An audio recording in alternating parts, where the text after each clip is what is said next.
In today's video, I'm going to teach you how to whitelist an email address in Gmail. Fix today here. Let's begin. First, to go to the Gmail website and make sure you're already logged in to your account. Once you're inside your inbox, click the settings gear icon in the top right corner. From the quick settings panel, click See All Settings. At the top navigation menu, click the Filters and Blocked Addresses tab in the center of the page. Click Create a New Filter. In the Filter Setup window, type the specific email address you want to whitelist in the From field.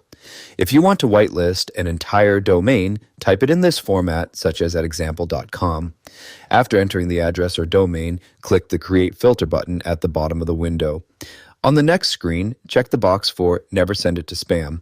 This ensures that emails from this sender will always go directly to your inbox instead of the spam folder. If you want to increase visibility, you can also check the box for Always Mark It as Important so Gmail highlights those emails. Finally, click the blue Create Filter button to activate the whitelist rule. From now on, emails from that address or domain will bypass spam and appear in your inbox. If you found this useful, subscribe for more clear tutorials, and I'll see you in the next video.